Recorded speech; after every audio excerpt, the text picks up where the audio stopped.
So what happened in 2022, and why did they refile charges? Please go watch part 5 of Sarah Wondra's arrest in 2022 if you haven't yet. So quick recap, Sarah is arrested because Tanner and Sarah argue. It's her anniversary with Stacy. Sarah then hits Tanner with a dog bone because he won't leave, and then threatens him with a gun. Cops didn't find the gun, so they clear the scene. They both want to press charges on each other, but it doesn't happen, so cops leave. Now we're going to get into Sarah leaving the home before cops came to hide the gun at her parents', which she placed in a purse. Her parents live 4 houses down.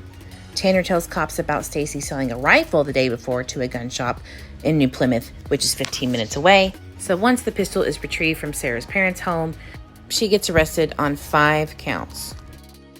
Butler at one point said hysterically that he had had guns pointed at his head before, but never by anyone that crazy. He said he shut the door and immediately called his mother while barricading the door closed. Ma, the meatloaf!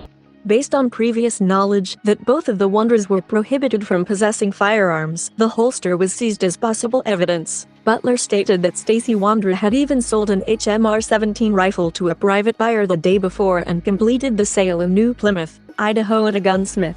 Officer Harrell stood by with Butler while I spoke to the Wondras. I spoke to both Sarah and Stacy about the allegations regarding the gun. Both denied any knowledge of the gun and said there were absolutely no firearms in the residence. I told Stacy that I had been told he had just sold a firearm in New Plymouth the day before. Stacy admitted to doing so but said he had been accompanied by his friend Brandon, and the rifle belonged to Brandon and not him. After clearing, I contacted Detective Toll, who advised that Sarah's parents lived around the corner. Detective Houghton met with Sarah's parents Edward and Kay Ramsey. Eventually, Kay advised that Sarah had brought a purse containing a firearm and had told her what had happened. The firearm was recovered and identified as a black high-point .40 caliber pistol. Later, during an interview with Detective Houghton and Officer Harrell, Sarah admitted to hiding the gun at her parents' house because she knew she was not supposed to be in possession of a firearm. Officers returned to Stacy and Sarah's address to secure the residence in lieu of a search warrant. Stacy granted consent at that time to search the residence. In the residence during the search, Officer Harrell located a purse belonging to Sarah. Inside the purse he located 4 acetaminophen/hydrocodone with inscription T259 that was listed in the drug Bible as a Schedule II narcotic. These pills were located in clear Ziploc baggie. Sarah later admitted to having a previous prescription that was no longer valid, and she kept the pills. So jumping into 2023, yes, they refiled 3 out of the 5 charges because 1 was a federal crime. And the charge of battery, which was a misdemeanor, was dropped, aka the dog bone incident. Clear as mud? So there is a number of takeaways to consider, but these are the most important ones that I could think of.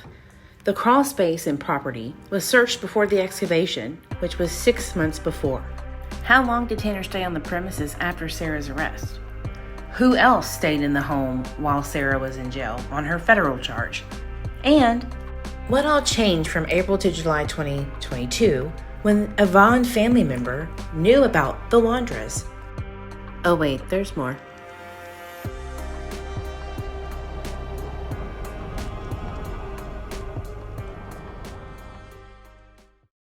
Twitter weasels for monkey.